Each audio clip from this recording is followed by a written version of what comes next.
निम्न में से कौन सा एंजाइम कैल्शियम की उपस्थिति में दूध की केसीन प्रोटीन का क्रिया करके उसे दही में परिवर्तित कर देता है? तो वो एंजाइम है रेनिन। ये क्या करता है? क्रिया करके उसे दही में परिवर्तित कर देता है। रेनिन नामक एंजाइम कैल्शियम की उपस्थिति में दूध की केसीन प्रोटीन पर क्रिया करके उसे दही में परिवर्तित कर देता है। बच्चों के शरीर में रेनिन अधिक पाया जाता है क्योंकि उनका मुख्य भोजन दूध होता है। निम्नलिखित में से कौन सा एंजाइम अमाशय में उपस्थित रहता है? तो इनमें से सभी। ठीक है, पेप्सिन, रेनिन और लाइपेज ये सभी क्या है? अमाशय में उपस्थित रहते हैं। मनुष्य में रेक्टम एक तंत्र का भाग है जो संबंधित है पाचन तंत्र से। ये किससे संबंधित है? पाचन तंत्र से संबंधित है। बड़ी आंत का अंतिम भाग है। इसके अंतिम सिरे में वृत्ताकार विषु होते हैं जो मल द्वार को बंद रखते हैं। ये काफ़ी इम्पोर्टेंट है, इसीलिए हमारा मल द्वार बंद रहता है। एमाइलेज को डॉट डॉट भी कहते हैं, तो टाइलिन कहा जाता है एमाइलेज को। एमाइलेज को टाइलिन भी कहते हैं। लार में मुख्यतः दो प्रकार के एंजाइम पाए जाते हैं, टाइलिन यानी एमाइलेज एवं मल्टोस।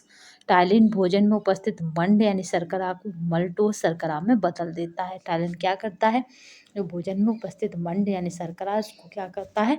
मल्टोस में बदल देता है। निम्न में से किस पर टाइलिन का प्रभाव होता है? यहाँ पे जो राइट आंसर रहेगा वह है शर्करा तथा स्टार्च पर टाइलिन का प्रभाव होता है। ठीक है, शर्करा तथा स्टार्च पर क्या है? टाइलिन का प्रभाव है। टाइलिन मुख गुहा में मौजूद लार में पाए जाने वाला एंजाइम है। इसकी प्रकृति हल्की अम्लीय होती है। यह भोजन में मौजूद शर्करा तथा स्टार्च का पाचन करता है। यह भोजन के मंड यानी स्टार्च को मल्टोज में बदल देता है।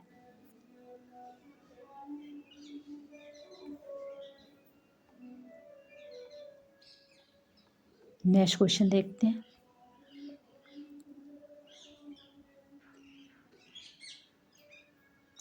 ग्लाइकोजन के विघटन तथा संश्लेषण की क्रिया होती है यकृत में। जहाँ पे ग्लाइकोजन का विघटन और संश्लेषण दोनों होते हैं तो ये होता है यकृत में।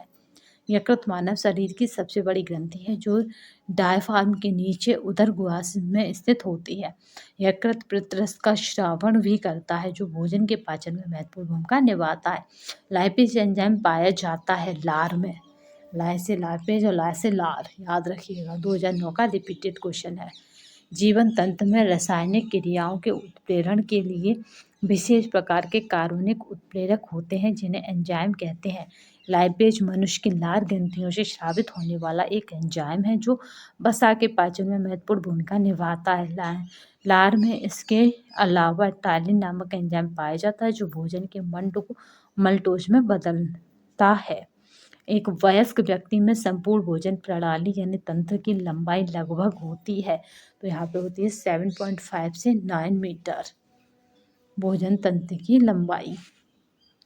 किसी वयस्क व्यक्ति में संपूर्ण भोजन प्रणाली की लंबाई लगभग 7.2 से 9 मीटर लंबी होती है जो मुंह से लेकर मलाशय या गुदा के अंत तक विस्तृत है। यह एक सशक्त लंबी नली है जिसमें आहार मुंह से प्रविष्ट होने के बाद ग्रासनाल और अमाशय यानी ग्रहणी और यहाँ पे है क्षुद्रांत बृहदांत मलाशय गुदा से होते हुए कहाँ चला जाता है? मल के रूप में बाहर निकल जाता है।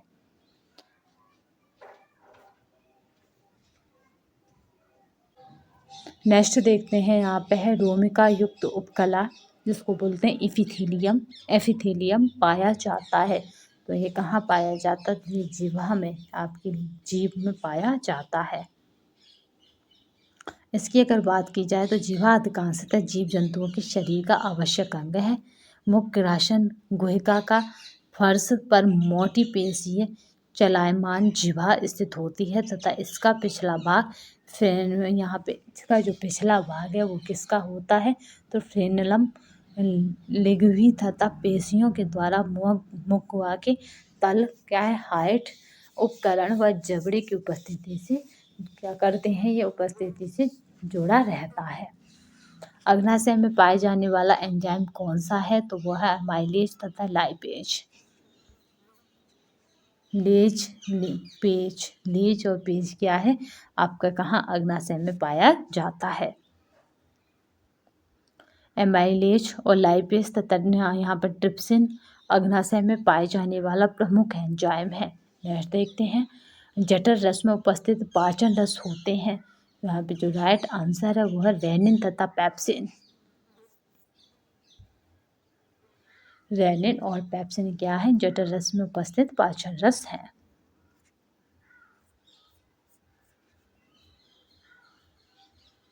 जठर रस आमाशय की दीवारों पर स्थित जठर ग्रंथियों से स्रावित होता है। जठर रस की प्रकृति अम्लीय होती है, जिसका पीएच मान अगर देखा जाए तो 0.9 से 1.5 तक होता है। जठर रस में 97 से 98% जल के कुछ श्लेष्मक तथा लवण होते हैं। इसके अलावा इसमें पेप्सिन, रेनिन तथा गैस्ट्रिक लाइपेज आदि प्रमुख पाचन रस उपस्थित होते हैं।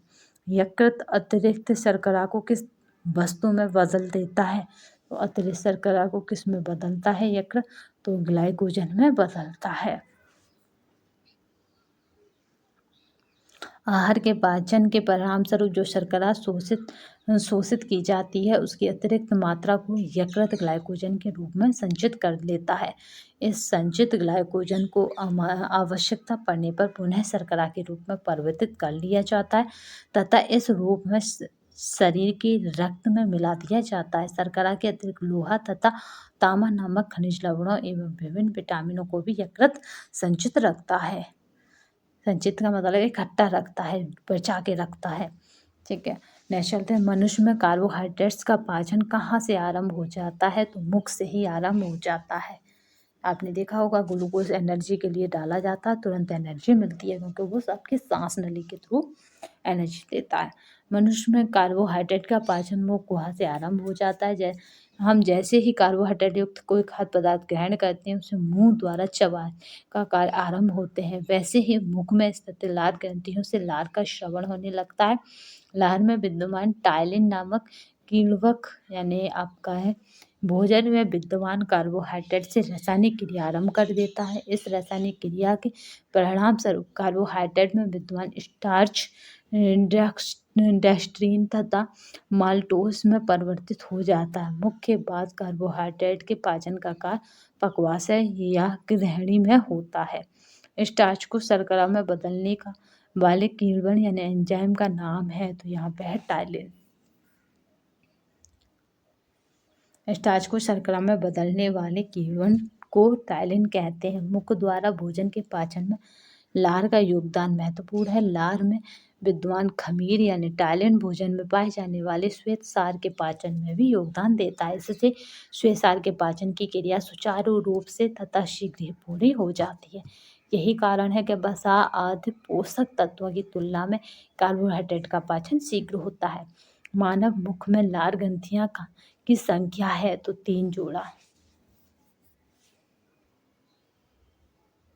ठीक है, मानव मुख में 3 जोड़ी लार ग्रंथियां पाई जाती हैं। ग्रंथियां नलिकाओं द्वारा लार को मुख गुहा में स्रावित करती हैं। पहली जोड़ी लार ग्रंथियां सबलिंगुअल ग्रंथि, दूसरी जोड़ी लार ग्रंथियां क्या होती हैं? सब मैंडिबुलर ग्रंथि, और तीसरी जोड़ी क्या रहती है? ग्रंथि को यहाँ पे पैरोटिड ग्रंथि कहते हैं। पैरोटिड ग्रंथि कहते हैं। चलिए नेक्स्ट देखते हैं। ये पीडीएफ आपको हमारे टेलीग्राम तथा व्हाट्सएप पर मिल जाएगी, तो परेशान होने की आवश्यकता नहीं है।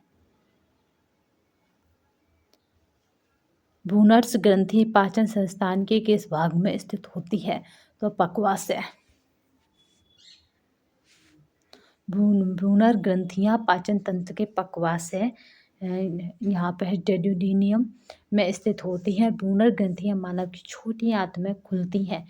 इन ग्रंथियों को म्यूसिन से बना क्षारीय द्रव्य स्रावित होता है, जो भोजन के पाचन में सहायता करने के साथ साथ पक्वाशय उपकला के साथ अम्ल विरोधी क्रियाएं करके यहाँ पे अम्लीयक कायम में सुरक्षा प्रदान करता है। छोटी आंत के अंदर की सतह पर उपस्थित उंगलीनुमा संरचनाएं कहलाती हैं, तो ये गुहाकुर कहलाती हैं। ठीक है, यहाँ पे क्या कहलाती हैं? ये गुहाकुर कहलाती हैं। छोटी आंत की अंदर की सतह पर उपस्थित उंगली नुमा संरचना आंत्र रसांकुर या फिर गुहांकुर कहलाती हैं। ये गुहांकुर आंत की दीवारों के अवशोषण सतह को बढ़ाते हैं, जिससे भोजन के पाचन में सहायता मिलती है। वसा का अवशोषण होता है छोटी आंत में। वसा का अवशोषण छोटी आंत में होता है। वसा यानी फैट, लिपिड्स हमारे पाचन तंत्र में तब तक अपचित रहता है जब तक यह छोटी आंत में नहीं पहुंच पाता। छोटी आंत में पहुंचने पर वहां इसमें पित्त रस मिलता है। इसमें मौजूद पित्त लवण लिपिड्स के साथ एमाइलेशन बना लेते हैं, जिससे बड़े लिपिड्स बूंदों को बूंदें क्या करती हैं? छोटे बूंदों में तोड़ देता है। अतः इस प्रकार यह पाचन एंजाइम के साथ आंत्रीय लाइपेज के साथ मिलकर पच जाता है। लार ग्रंथियों के एंजाइम पाचन करते हैं। तो यहाँ पे जो राइट आंसर रहेगा कि किस में पाचन करते हैं, तो यहाँ पे कार्बोहाइड्रेट का। ठीक है, लार ग्रंथियों का एंजाइम पाचन करती हैं तो कार्बोहाइड्रेट का। लार ग्रंथियों का एंजाइम कार्बोहाइड्रेट का पाचन करते हैं। लार का मुख्य कार्य मुंह की झिल्ली और जीभ को गीला रखना, ताकि हमें बोलने में असुविधा ना हो। आपने देखा होगा जब मुंह सूखता है गर्मियों के दिनों में या लू चल रही है, तो आप बोलने का भी कष्ट नहीं करते, क्योंकि जितना बोलते हैं उतनी प्यास अधिक लगने लगती है। लार में उपस्थित एमाइलेज नाम का एंजाइम भोजन में उपस्थित कार्बोहाइड्रेट को चीनी में बदल देता है। हमारे मुंह में लार 3 लार ग्रंथियों द्वारा स्रावित किए जाते हैं। पहला जो कि सबसे बड़ा होता है पैराडिट ग्रंथि, दूसरा सम मेडुलर ग्रंथि और तीसरा है आपका समलिंगुअल ग्रंथि। हमारे शरीर में मुंह से लेकर मलद्वार तक के मार्ग को कहते हैं आहार नाल। ठीक है, मुंह से लेकर मलद्वार के मार्ग को कहते हैं आहार नाल। ये कितनी बड़ी होती है? तो ये 7.2 से 9 मीटर लंबी होती है।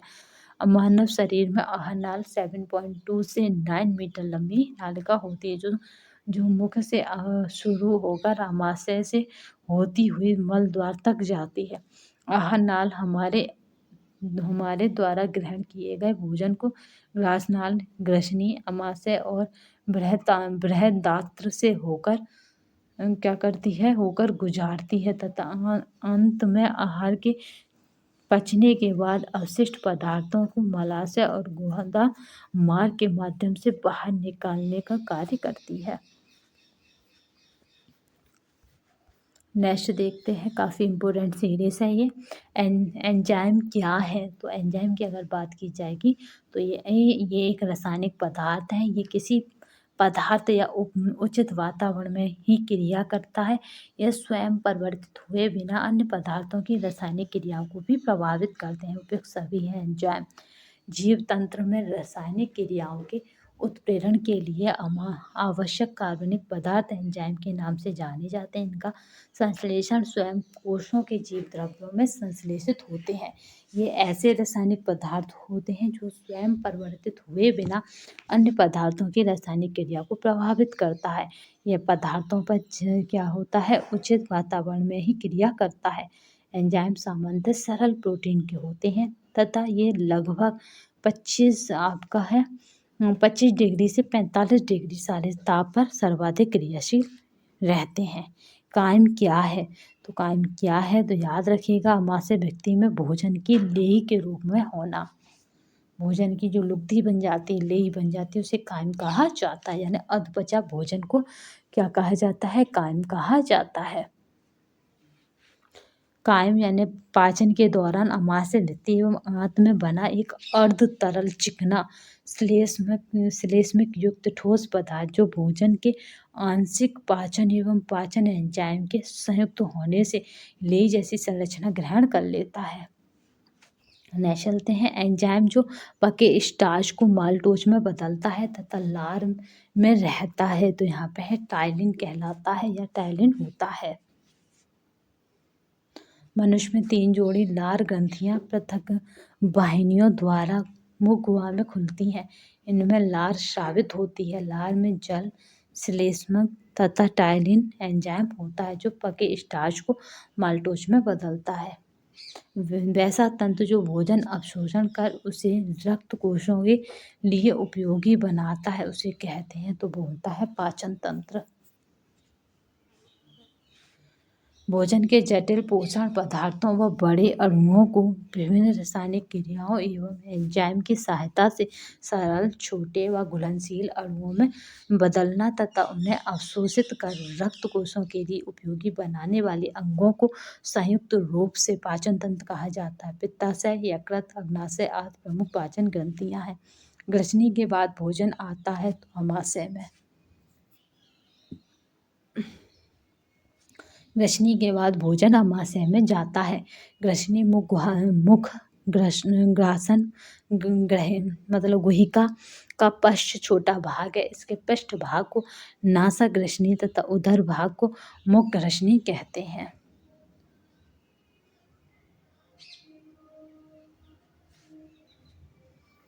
नेक्स्ट क्वेश्चन देखते हैं। यकृत का मुख्य क्या कार्य होता है? तो पित्त बनाना यकृत का मुख्य कार्य होता है। यकृत शरीर की सबसे बड़ी ग्रंथि है। यकृत में पित्त रस बनता है। यकृत शरीर के लिए अनेक महत्वपूर्ण कार्य करता है, जैसे पित्त रस का स्राव, ग्लाइकोजन के रूप में ग्लूकोज का संचयन, वसा का संश्लेषण एवं संचयन, विटामिन तथा संश्लेषण एवं संचयन, जीवाणुओं का भक्षण और रुधिराणुओं का निर्माण तथा विघटन, यूरिया का संश्लेषण आदि। जठर रस किसे पचाता है? केवल प्रोटीन को पचाता है।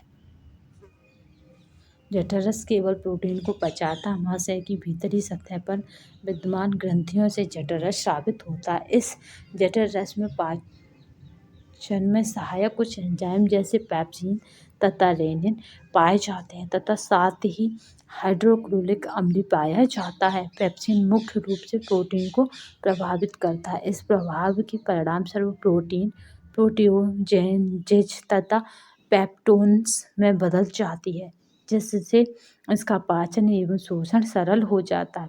पेप्सिन नामक एंजाइम पाया जाता है जठर रस में। अमाशय की भीतरी सतह पर विद्यमान ग्रंथियों से जठर रस का स्राव होता है। इस जठर रस में पाचन में सहायक कुछ किण्वक या खमीर पाए जाते हैं तथा साथ ही हाइड्रोक्लोरिक अम्ल भी पाया जाता है। जठर रस में मुख्य रूप से 2 किण्वक या खमीर पाए जाते हैं। ये किण्वक या एंजाइम पेप्सिन या फिर रेनिन कहलाते हैं। आहार के पाचन की प्रक्रिया के अंतर्गत ये पेप्सिन मुख्य रूप से आहार में विद्यमान प्रोटीन्स को प्रभावित करता है।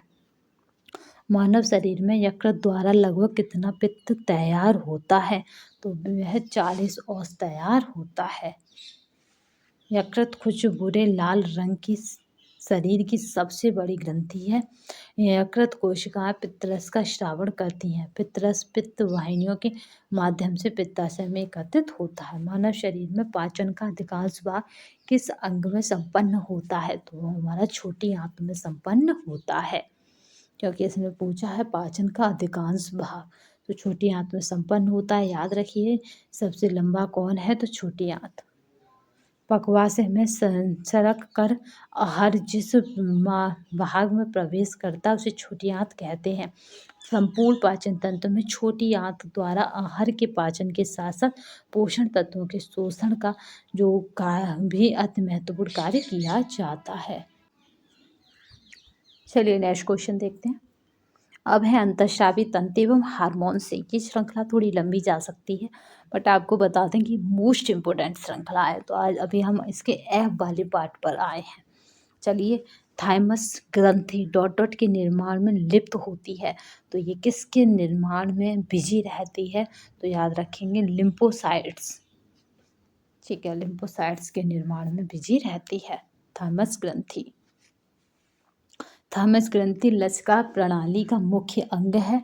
ऊपरी छाती में स्थित यह ग्रंथि का प्राथमिक कार्य टी लिम्फोसाइट्स नामक प्रतिरक्षा की कोशिकाओं के विकास को बढ़ावा देना है। टी लिम्फोसाइट्स या टी सेल सफ़ेद रक्त कोशिकाएं हैं जो बाहरी जीवों यानी बैक्टीरिया और वायरस से रक्षा करती हैं।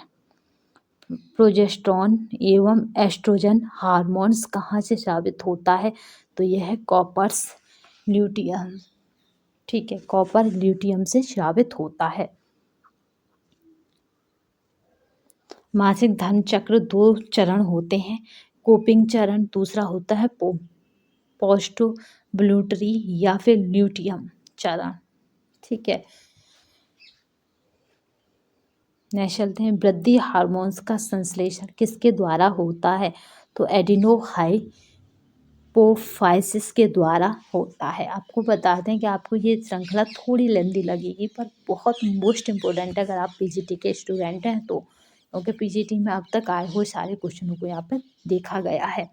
पूर्व काल यानी यहाँ पे पिट्यूटरी एडिनोहाइपोफाइसिस कई अलग अलग हार्मोन्स को स्रावित करने में मदद करता है, जिनके पूरे शरीर में महत्वपूर्ण कार्य होते हैं। कुछ हार्मोन्स को एडिनोहाइपोफाइसिस द्वारा जारी किए जाते हैं। इनमें थायराइड उत्तेजक और हार्मोन्स वृद्धि हार्मोन शामिल हैं।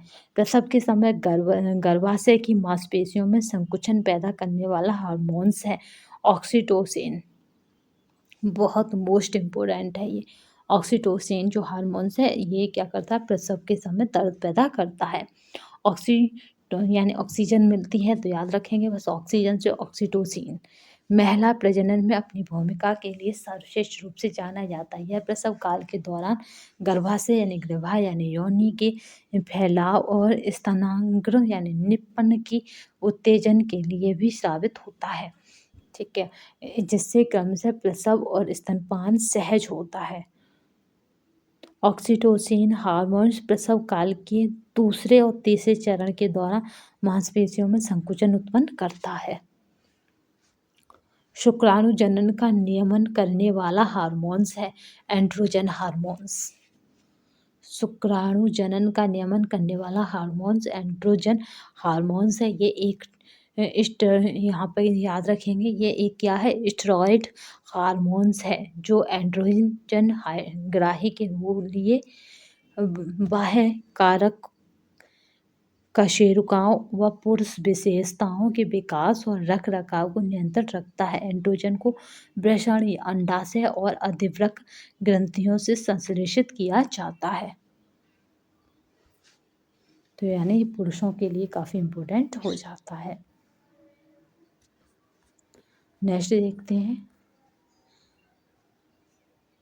वैसोप्रेसिन को डॉट डॉट नाम से भी जाना जाता है। तो यहाँ पे याद रखेंगे कि किस नाम से जाना जाता हो, तो एंटी डाययूरेटिक हार्मोन के नाम से जाना जाता है।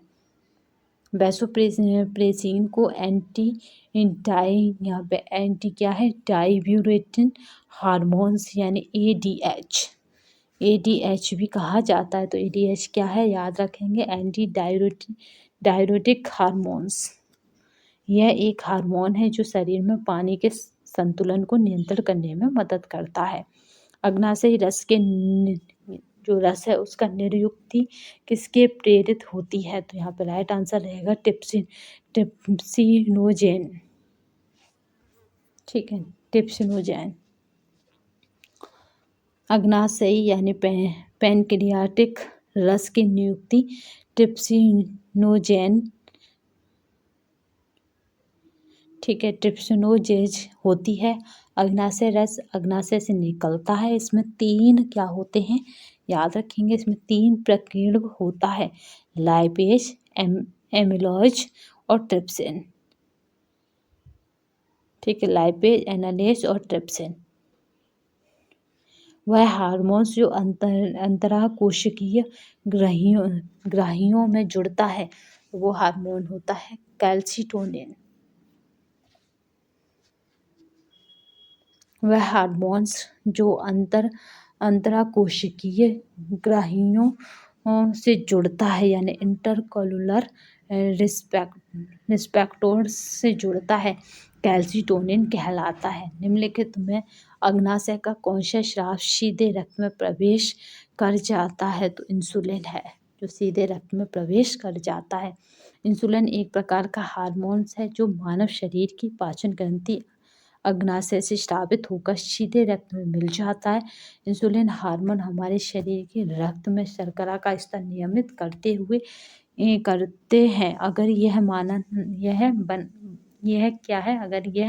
बनना कम हो जाते हैं तो क्या होता है, शरीर में ग्लूकोज का स्तर बढ़ जाता है, जिससे डायबिटीज हो जाता है या डायबिटीज कहा जाता है।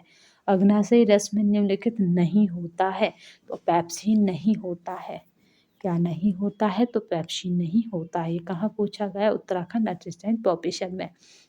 अग्नाशयी रस में श्रावण अग्नाशय द्वारा होता है। अग्नाशयी रस में 96% जल तथा शेष भाग में लवण, एंजाइम, पाचक रस होते हैं। अग्नाशयी रस को पूर्ण पाचक रस कहते हैं। इसमें पेप्सिन एंजाइम उपस्थित नहीं होता। कौन सी ग्रंथि अपने हार्मोन्स को सही जोड़ नहीं है? तो यानी कौन सी ग्रंथि है जो हार्मोन्स का इसमें सही जोड़ नहीं है? तो यहाँ पे देख लेते हैं, वह पिट्यूटरी थ्रोड हार्मोन्स, ये सही नहीं है। जबकि पैनक्रियास यहाँ पे सही है। यहाँ पे पैनक्रियास का क्या है? ग्लूकोगन है। और एड्रिनल टोर्टेक्स का है एड्रेनालिक है, ये सही है। और ओवरी का क्या है? एस्ट्रोजन है, ये भी सही है। जबकि बात करेंगे इसकी, तो यहाँ पे इसका जो है वो सुमेलित नहीं है। पूछा गया है DSSP 2014 में। चलिए नेक्स्ट देखते हैं, किस हार्मोन्स में आयोडीन होता है? तो थायरॉक्सिन हार्मोन्स में आयोडीन होता है, क्योंकि थायरॉक्सिन हार्मोन्स में आयोडीन होता है। जब भोजन द्वारा आयोडीन की पूर्ति नहीं होती है तो दैनिक क्रियाकलापों को संपन्न करने के लिए थायराइड ग्रंथि का क्या करते हैं, थायरॉक्सिन हार्मोन्स के स्रवण हेतु अधिक कार्य करना पड़ता है। फलतः थायराइड ग्रंथि की कोशिकाएं निरंतर विभाजित होती रहती हैं और ग्रंथि बढ़कर एक गांठ का रूप ग्रहण कर लेती है। इसी गांठ को घेंगा या गलखंड कहते हैं। यहाँ पे देख लेते हैं थायरॉक्सिन की अगर बात की जाए तो ये हार्मोन्स में आयोडीन होता है।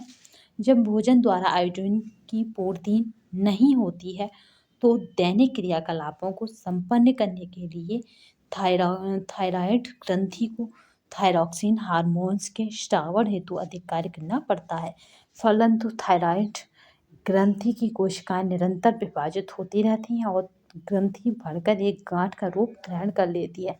इसी गांठ को घेंगा या गलगंड कहते हैं। निम्न में से किस हार्मोन को वसा उत्पन्न करने वाला हार्मोन भी कहा जाता है? तो यहाँ पे जो राइट आंसर रहेगा वो क्या रहेगा? इंसुलिन। ठीक है, इंसुलिन को क्या है? वसा उत्पन्न करने। और आपका एंड्रोलिन और नॉड्रेनलिन क्या है? ये हार्मोन्स हैं।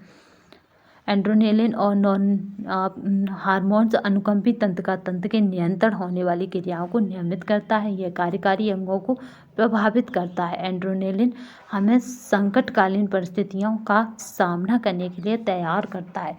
गुस्से या डर के समय उत्पन्न होने वाला हाव भाव एंड्रोनेलिन के द्वारा ही उत्पन्न होते हैं। महिला लिंग हार्मोन्स हैं, तो यहाँ पे जो राइट आंसर रहेगा कि कौन सा है? तो वो है एस्ट्रोजन। काफ़ी मोस्ट इम्पोर्टेंट क्वेश्चन है, काफ़ी बार रिपीट हुआ है। ग्रंथियों को उनके अपने अपने हार्मोन्स के साथ सुमेलित कीजिए, यानी यहाँ पे हमें क्या करना है? पेयर्स मिलाना है और उनको आपस में सुमेलित करना है। अगर एक भी जोड़ा हमारा यहाँ पे आपस में मिल जाता है तो उससे क्या होता है कि हमारा कभी कभी पूरा आंसर निकल आता है। तो चलिए देख लेते हैं ए सेल पैनक्रियास। तो ए सेल पैनक्रियास किसके हैं? तो ग्लूकेगॉन की। तो यहाँ पे ई का क्या है? फोर्थ। ई का क्या है? फोर्थ है। तो ई का फोर्थ हमें किस कोट में मिल रहा है? हाँ, ई का फोर्थ 2 जगह है, तो ये भी हमें थोड़ा और आगे देखते हैं। एंड्रिनल कॉर्टेक्स की बात की जाए तो ये क्या है? एंड्रिनल कॉर्टेक्स, तो ये है एंड्रिनल कार्टिकल स्टेरॉइड। तो यहाँ पे एंड्रिनल कार्टिकल स्टेरॉइड यानी 2 का 1 है। तो 2 का 1 देखते हैं। 2 का 1, 2 का 1, 2 का 1, यहाँ पे हमें 2 का 1 मिल रहा है। तो राइट आंसर क्या है? ए। तो इसको इस तरह से हम मिला लेंगे कि यहाँ पे यहाँ पे हो जाएगा ग्लूकॉन एंड्रिनल कोट्रैक्स एंडिनल कार्टिकल स्टेरॉयड है। फिर नेक्स्ट देखते हैं, फिर बी सेल पैनक्रियास की बात की जाएगी तो बी सेल पैनक्रियास क्या है, तो इंसुलिन है। और यहाँ पे प्यूटरी, तो प्यूटरी क्या है, तो यहाँ पे प्यूटरी की बात करेंगे तो प्रोलैक्टिन है। तो इस तरह से इसे मिला लेंगे। चलिए नेक्स्ट देखते हैं। ये PDF आपको हमारे टेलीग्राम तथा व्हाट्सएप पर मिल जाएगी।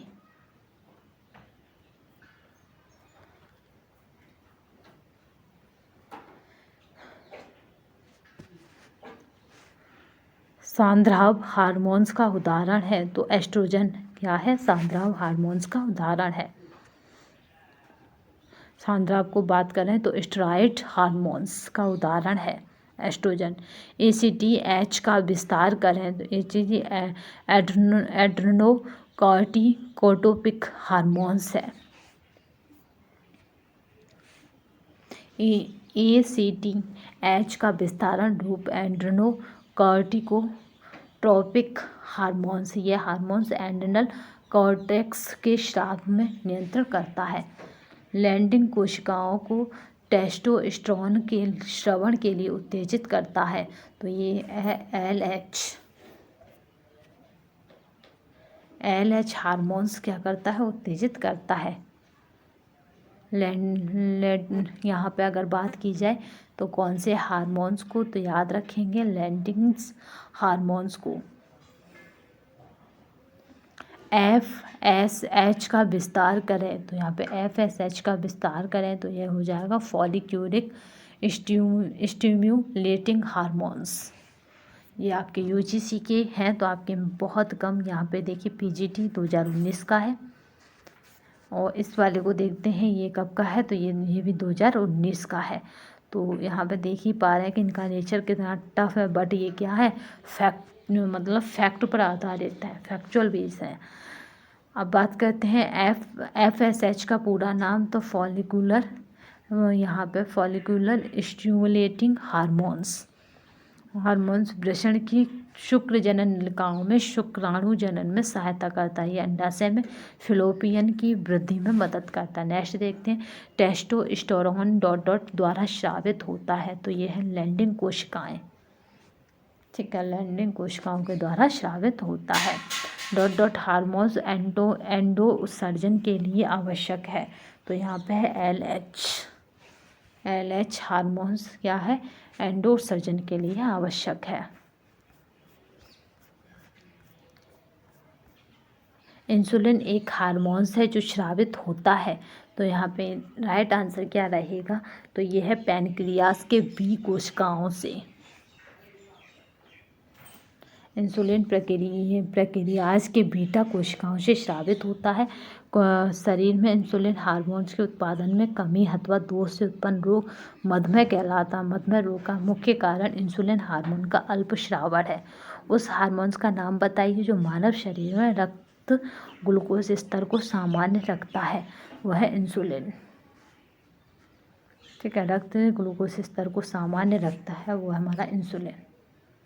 मधुमेह की स्थिति में ऊतकों में ग्लूकोज का ऑक्सीकरण कम हो जाता है, इस कारण रक्त में ग्लूकोज की मात्रा बढ़ जाती है। सामान्यतः एक प्रौढ़ व्यक्ति के रक्त में ग्लूकोज 80 से 120 या 100 ml होता है, परंतु इंसुलिन के अल्प स्रवण से रक्त में ग्लूकोज की काफ़ी मात्रा बढ़ जाती है, जिसके कारण ग्लाइकोसीरिया हो जाता है। निम्न में से कौन सी ग्रंथि दिमाग में स्थित होती है, तो वह प्यूटरी ग्रंथि जो है दिमाग में स्थित होती है, प्यूटरी ग्लैंड। ठीक है, दिमाग की क्या है, स्फेनाइड्स हड्डी में एक गड्ढे में स्थित होती है। इसका भार लगभग कितना होता है, 0.6 ग्राम होता है। इसे मास्टर ग्लैंड भी कहते हैं। थायराइड ग्रंथि कितने खंडों में बनी होती है, तो 2 खंडों में थायराइड ग्रंथि विभाजित होती है।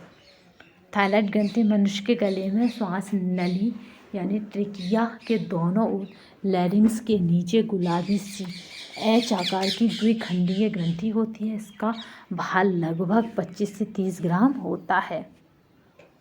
जननेंद्रिय की वृद्धि के लिए कौन सा हार्मोन उत्तरदायी है, तो यहाँ पे जो राइट आंसर रहेगा कि कौन सा हार्मोन उत्तरदायी रहेगा, तो वह है गोनेडोट्रोपिक हार्मोन्स। जननेंद्रियों की वृद्धि के लिए गोनेडोट्रोपिक हार्मोन्स उत्तरदायी। इन हार्मोन का स्रावण अग्र पीयूष ग्रंथि द्वारा होता है। नर में FSH यानी फॉलिक स्टिमुलेटिंग हार्मोन्स सेमिनोफेरस नलिकाओं के उद्दीप्त करके शुक्र जनन को प्रभावित करता है, तथा मादा में FSH हार्मोन्स पुटक वृद्धि को उद्दीप्त करता है। शरीर की मास्टर ग्लैंड्स है, तो यहाँ पे शरीर की मास्टर ग्लैंड किसको कहा जाता है, तो वो हमारी होती है पिट्यूटरी ग्रंथि को, पिट्यूटरी ग्लैंड्स को। ये PDF आपको हमारे टेलीग्राम तथा व्हाट्सएप पर मिल जाएगी, तो परेशान होने की आवश्यकता नहीं है। शरीर में कपाल के स्फेनॉइड हड्डी में स्थित पीयूष या पिट्यूटरी ग्लैंड्स को मास्टर ग्लैंड भी कहा जाता है। पीयूष ग्रंथि से कई प्रकार के हार्मोन का स्राव होता है, जो हमारे शरीर को कई प्रकार से प्रभावित और नियंत्रण करते हैं। पीयूष ग्रंथि सभी अंतःस्रावी ग्रंथियों को सिरमौर होने के कारण ही मास्टर ग्रंथि की संज्ञा दी जाती है। प्रोलैक्टिन, ऑक्सीटोसिन तथा ग्रोथ हार्मोन्स आदि प्रमुख हार्मोन्स हैं, जिनका स्राव पीयूष ग्रंथि करती है। शरीर में हार्मोन के स्रोत हैं, तो नलिका विहीन ग्रंथियाँ।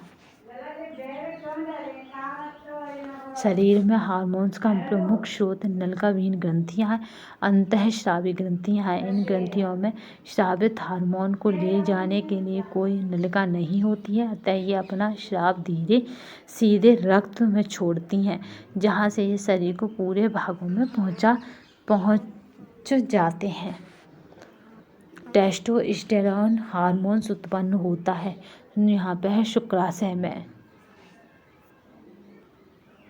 टेस्टोस्टेरोन एक नर लिंगी हार्मोन है, जो वृषभ में स्थित अंतराली कोशिकाओं द्वारा या लैंडिंग कोशिकाओं यानी शुक्राशय द्वारा स्रावित होता है। इसी हार्मोन के स्रावन के कारण पुरुषों में दाढ़ी, सीने व बाल, आवाज में भारीपन, जननांगों का विकसित होना आदि निर्धारित होता है। इसी हार्मोन का स्रावन सामान्यतः तरुणावस्था से आरंभ हो जाता है। ठीक है, इतना इम्पोर्टेंट हार्मोन्स है। टेस्ट याद रखिएगा, टेस्ट कितना है इम्पोर्टेंट। एस्ट्रोजेन व प्रोजेस्टेरोन स्रावित किए जाते हैं, तो ये अंडाशय द्वारा स्रावित किए जाते हैं। एस्ट्रोजेन और तथा प्रोजेस्टेरोन दोनों ही मादा हार्मोन्स हैं। एप्रो यानी एस्ट्रोजेन, प्रो माने प्रोजेस्टेरोन, ये क्या है, तो ये दोनों ही क्या है, मादा हार्मोन्स है। इनका श्रावण क्रम से अंडाशय के ग्राफियन फुटक तथा कार्पस ल्यूटियम द्वारा होता है। एस्ट्रोजन जहाँ मादा के जननांगों के विकास तथा मासिक धर्म के नियंत्रण के लिए उत्तरदायी है, वहीं प्रोजेस्टेरोन गर्भावस्था के लिए आवश्यक हार्मोन्स है। हार्मोन्स की उपयोगिता है, तो यहाँ पे राइट आंसर क्या रहेगा कि हार्मोन्स की उपयोगिता है, क्योंकि मोस्ट इम्पोर्टेंट है, तो शरीर के स्वस्थ वृद्धि तथा सुचारू रूप से कार्य करने में योगदान देते हैं, इसीलिए इनकी आवश्यकता है।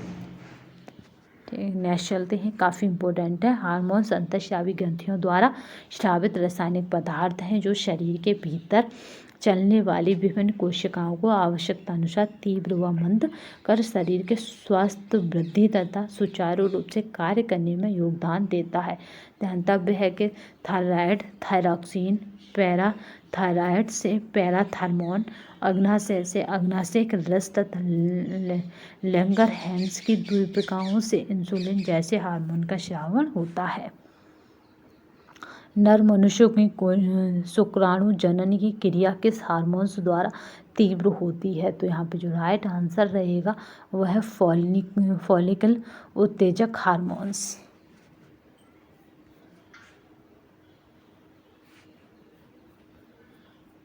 नेक्स्ट देखते हैं, नेक्स्ट क्वेश्चन।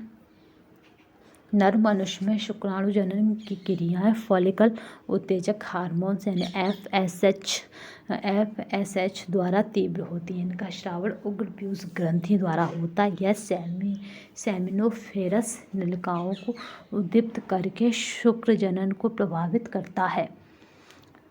ठीक है, या FSH की अनुपस्थिति में शुक्र जनन की प्रक्रिया संभव नहीं है। या पुरुष के अलावा स्त्रियों में अंडाशय के फॉलिकल की वृद्धि एवं अंडों के निर्माण को भी प्रोत्साहित करते हैं। नलिका विहीन ग्रंथि है इनमें से सभी पीयूष, थाइमस और एड्रिनल।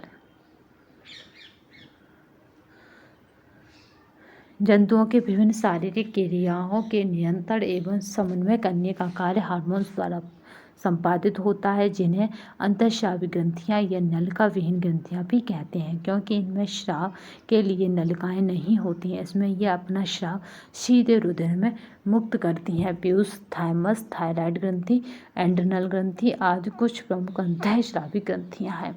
किस हार्मोन्स की कमी के कारण शरीर में वृद्धि रुक जाती है, वह व्यक्ति नाठा रह जाता है, तो वह हार्मोन है सोमैटोट्रोफिक हार्मोन्स।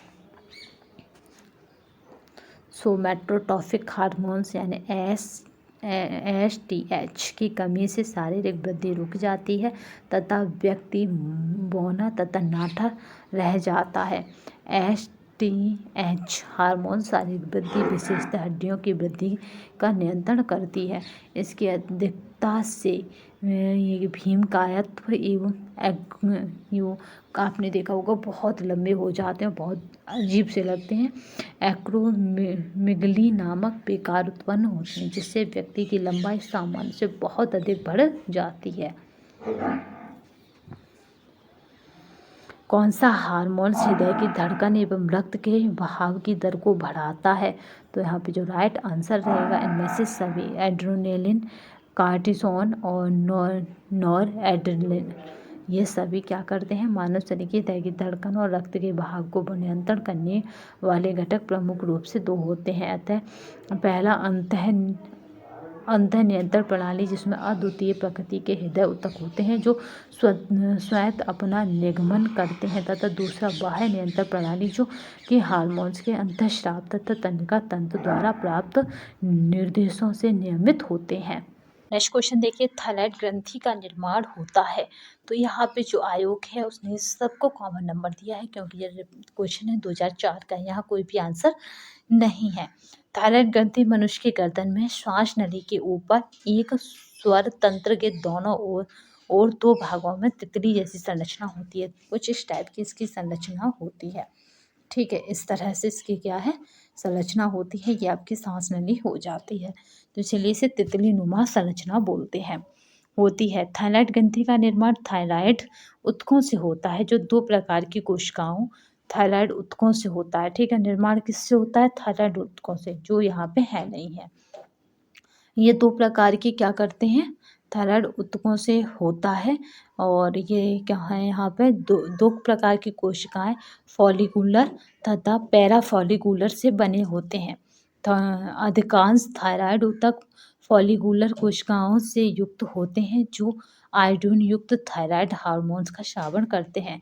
थायराइड ग्रंथि विभिन्न प्रकार के भोज्य पदार्थों में आयोडीन ग्रहण कर उसे थायरोक्सिन यानी T4 तथा यहाँ पे है ट्राई आयोडोथायरोनिन यानी T3 में परिवर्तित कर देते हैं, जिन्हें थायराइड और कोशिकाएं अवशोषित कर उसे थायरोक्सिन नामक अमीनो एसिड के साथ मिलकर रक्त में स्रावित कर देती हैं। तो चलिए, ये PDF आपको हमारे टेलीग्राम तथा व्हाट्सएप पर मिल जाएगी, तो परेशान होने की आवश्यकता नहीं है। नेक्स्ट क्वेश्चन देखते हैं, गर्भधारण करने का निश्चित पता चलता है मूत्र में हार्मोन्स का मिलना। तभी तो आपने देखा होगा जो आपके एक्टर्स हैं, क्या नाम है, करीना कपूर, जो ऐड लाती हैं वो इसी बेस पर होता है। गर्भधारण करने का निश्चित पता मूत्र में हार्मोन्स मिलने से पता चलता है। गर्भधारण करने को निश्चित करने के लिए प्रयोगशाला में मूत्र की जांच की जाती है। सामान्य रूप से सुबह उठकर प्रथम बार होने वाले मूत्र की जांच करवानी चाहिए। थायरोक्सिन हार्मोन्स का स्राव होता है, तो ये थायराइड ग्रंथि से। थायरॉक्सिन हार्मोन्स का स्राव थायराइड ग्रंथि से होता है। यह शरीर में उपापचयी क्रियाओं का नियमन तथा नियंत्रण करता है। पैराथायरॉइड ग्रंथि में पैराथार्मोन नामक हार्मोन स्रावित होता है। यकृत से पित्त स्राव होता है। अमाशय से जठररस का स्राव होता है। निम्नलिखित हार्मोन्स में से किस में आयोडीन है? थायरॉक्सिन में। किस में है? तो थायरॉक्सिन में। थायरॉक्सिन मानव के गले में स्थित थायराइड ग्रंथियों के से स्रावित होता। हमारे रक्त में प्रति 100 मिलीलीटर में लगभग 0.3 ग्राम आयोडीन रहता है। थायराइड ग्रंथि यहीं से आयोडीन ग्रहण कर थायरॉक्सिन तथा ट्राई आयोडोथायरोनिन नामक हार्मोन्स का संश्लेषण कर उन्हें स्रावित करती है। थायरॉक्सिन सभी उपापचय क्रियाओं की गति का नियंत्रण करता है, तो इसे उपापचय नियंत्रक भी कहा जाता है। थायराइड ग्रंथि से थायरॉक्सिन अधिक स्रावित होने पर तो यहाँ पर बीएमआर कम होता है। थायराइड ग्रंथि का मुख्य हार्मोन थायरॉक्सिन होता है। यह शरीर की उपापचयी क्रियाओं का नियमन तथा नियंत्रण करता है। थायराइड ग्रंथि से थायरॉक्सिन अधिक स्रावित होने पर बीएमआर कम होता है। रक्त एवं प्रसंचरण तंत्र, हमारा टॉपिक है जी वाला। एक पूर्ण हृदय चक्र की अवधि होती है 0.8 सेकंड। एक स्वस्थ हृदय यानी 70 से 72 बीट मिनट की सामान्यतः दर मानकर प्रत्येक हृदय चक्र या दिल की धड़कन चक्र पूरा करने में लगभग 0.8 सेकंड का समय लेते हैं। हृदय के 2 कलिंद और 2 निलय कक्ष होते हैं, जिन्हें बायां कलिंद और दायां कलिंद के रूप में जोड़ा जाता है, यानी बाएं वेंट्रिकल के साथ बाएं एड्रियम, दाएं वेंट्रिकल के साथ दायां एड्रियम, और वे लगातार कार्डियक चक्र को दोहराने के लिए मिलकर काम करते हैं। इस तरह हृदय क्या है? 4 भागों में बटा है। हृदय सेप्टम की सहायता से 2 भागों में विभक्त होता है, जिसके घटक हैं मायोकार्डियम एवं ऊतक। तो यहाँ पे है रेशेदार। हृदय सेप्टम की सहायता से 2 भागों में विभक्त होता है, जिसके घटक हैं मायोकार्डियम एवं रेशेदार ऊतक। हृदय आवरण की दोनों परतों के मध्य एक तरल पदार्थ होता है। इस तरल पदार्थ को कहते हैं पेरिकार्डियल द्रव्य। पेरिकार्डियल द्रव्य के चारों ओर एक झिल्ली के रूप में पाई जाती है। पेरिकार्डियल कहाँ? हृदय यानी दिल के चारों ओर एक झिल्ली के रूप में पाई जाती है। चम्मच की आकृति के नाखून जैसे लक्षण वाली बीमारी को कहते हैं रक्त अल्पता। इसमें चम्मच जैसे नाखून हो जाते हैं। रक्त अल्पता यानी एनीमिया साधारणतः रक्त की कमी या लाल रक्त कोशिकाओं में पाए जाने वाले एक पदार्थ यानी रुधिर कणिकाएं यानी हीमोग्लोबिन की संख्या में कमी आने से होती है। हीमोग्लोबिन के अणु अनचाहे परिवर्तन आने से रक्त अल्पता के लक्षण प्रकट होते हैं। हीमोग्लोबिन पूरे शरीर में ऑक्सीजन को प्रभावित करता है और इसकी संख्या में कमी आने से शरीर में ऑक्सीजन की आपूर्ति में भी कमी आती है, जिसके कारण व्यक्ति थकान और कमजोरी महसूस करता है। रक्त में शर्करा की सामान्यतः मात्रा होती है तो 80 से 120 मिलीग्राम 100 मिली रक्त में। रक्त एवं ऊतकों में कीटोन बॉडीज एकत्रित होती है तो डायबिटिक कोमा में। कीटोन बॉडी कहाँ एकत्रित होती है? तो डायबिटिक कोमा में एकत्रित होती है, जिसमें शरीर के कीटोन की मात्रा बहुत अधिक बढ़ जाती है। मानव शरीर में बनने वाले 2 प्रमुख कीटोन एसिटिक अम्ल तथा बीटा हाइड्रोक्सी ब्यूटीरेट। इनमें निर्माण वसा अम्लों के टूटने से एवं अमीनो अम्लों की डीएमिनेशन से होता है। उच्च डायबिटिक कीटो एसिडोसिस में रक्त के अंदर अम्ल बनने लगता है। लंबे समय तक मधुमेह होने के कारण यह होता है। ये पीडीएफ आपको हमारे टेलीग्राम तथा व्हाट्सएप पर मिल जाएगी। काफ़ी इम्पोर्टेंट पीडीएफ है। निलय द्वारा प्रत्येक मिनट में निष्पादित की गई रक्त की मात्रा को ... कहते हैं, तो यहाँ पे कार्डियक आउटपुट कहते हैं।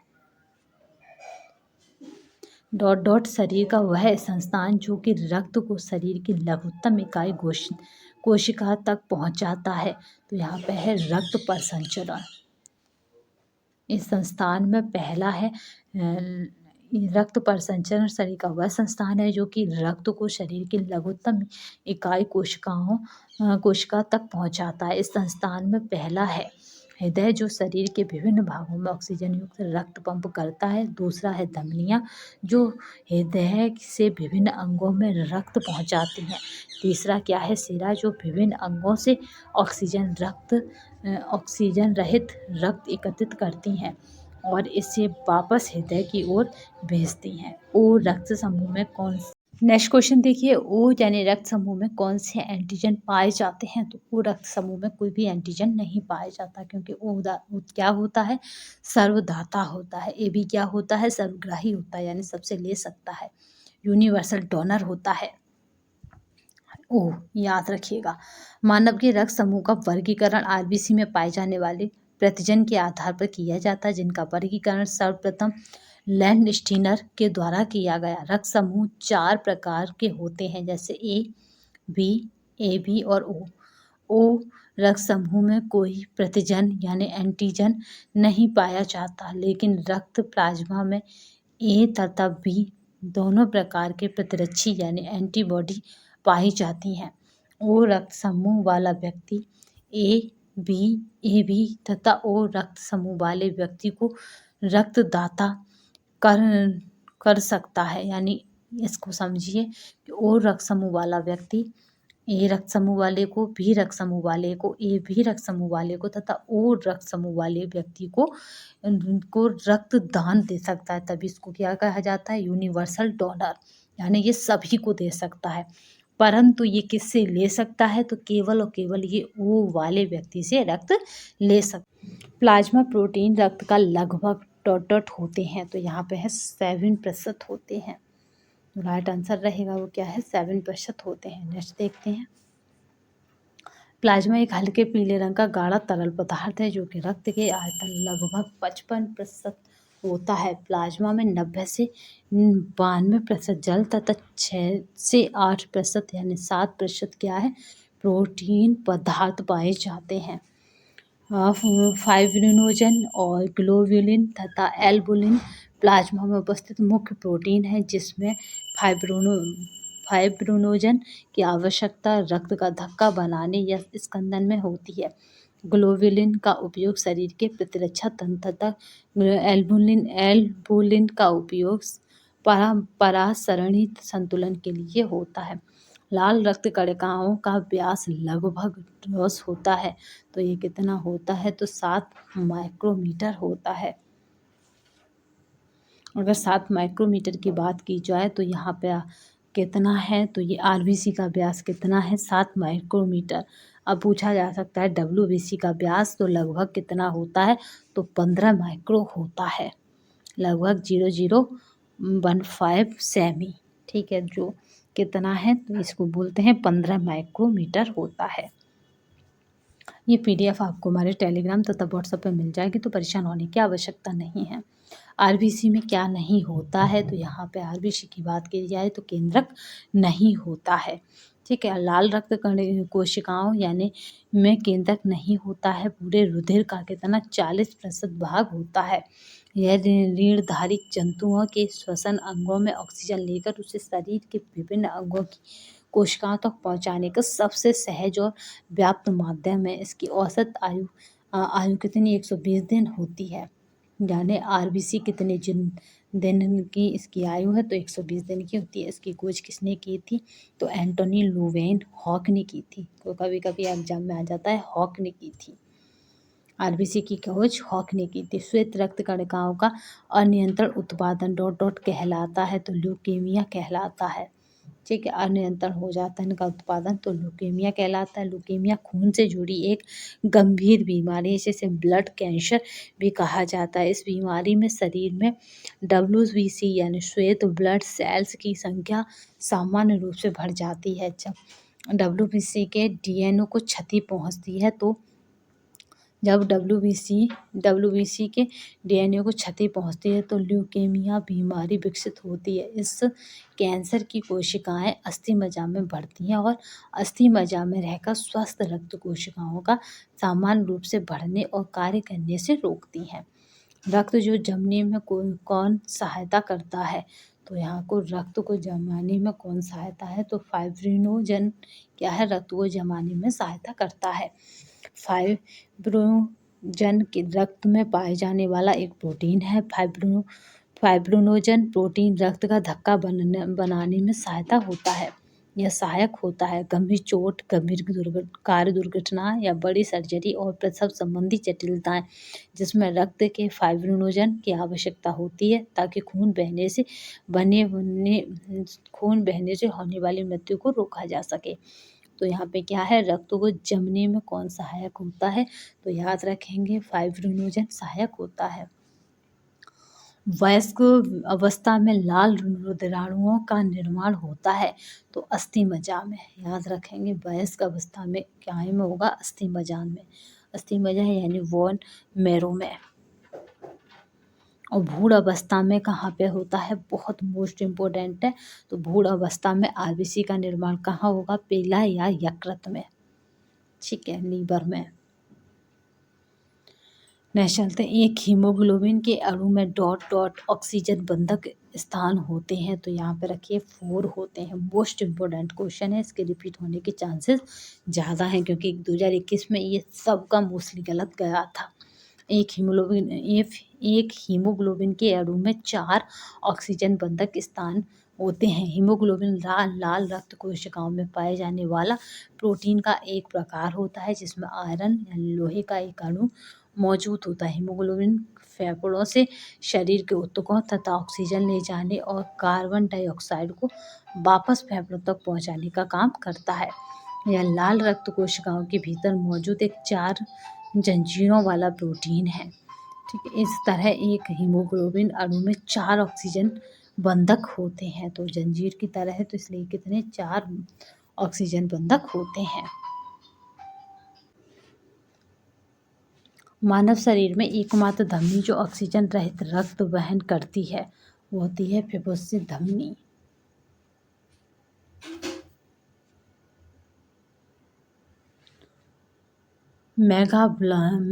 मैगलोब्लास्टिक रक्त अल्पता निम्न की कमी से होता है। तो मैगलोब्लास्टिक रक्त अल्पता की बात की जाए तो ये किसकी कमी से होता है, तो यहाँ पे देखते हैं कि पहला है विटामिन B12 की कमी से होता है, दूसरा जो ऑप्शन है वो है फॉलिक अम्ल की कमी से होता है। आरबीसी तथा अस्थि मज्जा और शरीर में अन्य कोशिकाओं को समान रूप से विकसित होने के लिए विटामिन B12 और फोलेट उपयोगी होते हैं। हमारे रक्त प्लाज्मा में कौन सा प्रोटीन होता है, तो वहाँ पे फाइब्रिन होता है। फाइब्रिन रक्त के धक्के में शामिल एक रेशेदार गैर गोलाकार प्रोटीन है। यह फाइब्रिनोजन पर प्रोटीन थ्रोम्बिन की प्रक्रिया यानी पॉलीमराइजेशन से बनता है। पॉलीमराइज्ड फाइब्रिन प्लेट्स के साथ मिलकर घाव स्थल पर एक हेमोस्टेटिल प्लग या रक्त का धक्का बनाता है। आपने देखा होगा जब आपके क्या हो जाता है, घाव हो जाता है तो इस तरह एक जालीनुमा आपकी त्वचा के ऊपर जम जाता है, ठीक है, वो वाइट से कलर का होता है। तो यही रक्त के धक्का बनाने में काम आता है, यानी आपका जो बहता रक्त है उसे रोक देता है। रक्त हानि की रोकथाम डॉट डॉट कहलाती है, तो यहाँ पे जो कहलाती है वो है रक्त का धक्का जमना, जिसके फलस्वरूप बहता हुआ रक्त जमकर धक्का बनता है तथा उसका बहना रुक जाता है। यह क्रिया रक्त में यहाँ पे है प्रोथ्रोम्बिन की उचित मात्रा में उपस्थिति के कारण होती है। रक्त हानि की रोकथाम रक्त का धक्का जमना कहलाता है। एक जोखिम कारक जिसके हस्तक्षेप हृदयवाही रोगों को काम कर सकते हैं, तो यहाँ पे जो राइट आंसर है वो है शारीरिक निष्क्रियता, ठीक है। फिजिकली इनएक्टिविटी एक क्या करती है, जोखिम कारक है जिसके लिए हस्तक्षेप हृदयवाही रोगों का कम कर सकते हैं। चलिए नेक्स्ट क्वेश्चन देखते हैं। रक्त कोशिकाएं जो मोनोसाइट से छोटी होती हैं और जिसमें बड़े केंद्रक पाए जाते हैं, तो यहाँ पे वो कौन सी हैं जो मोनोसाइट से तो छोटी हैं बट उनमें क्या पाया जा रहा है, बड़ा केंद्रक पाया जा रहा है। तो यहाँ पे जो राइट आंसर रहेगा वो बताना है, तो वो हमारा लिम्फोसाइट। नेक्स्ट क्वेश्चन देखते हैं। ये पीडीएफ आपको हमारे टेलीग्राम तथा व्हाट्सएप पर मिल जाएगी। रक्त कोशिकाएं जो मोनोसाइट से छोटी होती हैं और जिसमें बड़ा केंद्रक पाया जाता है उसे लिम्फोसाइट कहते हैं। लिम्फोसाइट श्वेत रुधिराणुओं की संख्या का क्या है, 20 से 40% तक होते हैं। प्रति घन मीटर रक्त में इसकी संख्या कितनी है, 15 से 2500 तक होती है। इसका प्रमुख कार्य शरीर की प्रतिरक्षी क्रियाओं के लिए आवश्यक प्रतिरक्षी बनाना। किसी एक समूह को सर्वदाता माना जाता है, तो वो है हमारा समूह है ओ। अगर यहीं पे आ जाता कि किसी एक समूह को सर्वग्राही माना जाता है, तो ए बी। सभी व्यक्तियों का रक्त एक समान नहीं होता है। भिन्न भिन्न व्यक्तियों के लिए रक्त की लाल कणिकाओं में और प्लाज्मा के द्रव्य सीरम में विभिन्न प्रकार के अलग अलग तत्व होते हैं। इसी आधार पर रक्त को निम्नलिखित 4 वर्गों में विभाजित किया गया है, ए वर्ग, बी वर्ग, ए बी वर्ग और RH तत्व है, तो RH फैक्टर जिसको एंटीडोज इसको क्या बोलते हैं, एंटीडोट का प्रकार है। ठीक है, RH फैक्टर याद रखिएगा, ये जन्म के समय हो जाता। RH फैक्टर एक एंटीजन का प्रकार है और RH का तत्व परीक्षण सर्वप्रथम रेहसस बंदर पर किया गया था, इसीलिए इसका नाम रखा गया RH तत्व। रक्त के लाल रक्त कणों यानी RBC में पाया जाता है, तो यह तत्व रक्त में तो धनात्मक और यहाँ पे अगर प्लस माना जाता है तभी कहते हैं कि RH मतलब RH क्या है, यहाँ पे RH पॉजिटिव है, धनात्मक प्लस RH कहते हैं। किसी यदि तत्व में रक्त में नहीं है तो ऋणात्मक, या इसको किससे प्रेजेंट करते हैं, तो इसको भी ई से प्रेजेंट करते हैं। इसे धनात्मक है तो अगर नहीं है तो इसे ऋणात्मक फैक्टर कहेंगे, RH फैक्टर कहेंगे।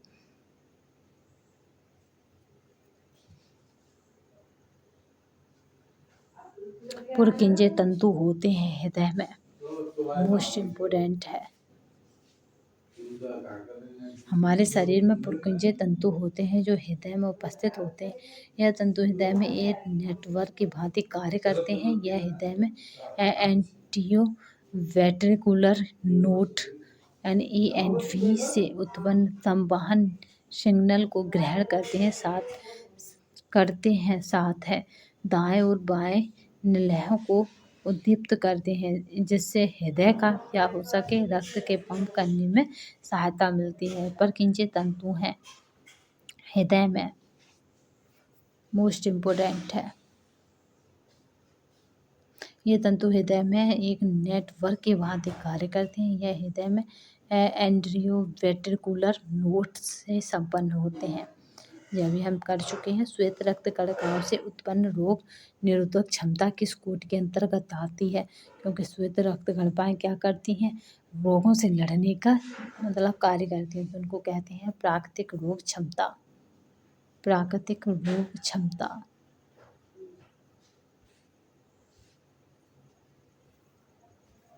नेक्स्ट क्वेश्चन देखते हैं।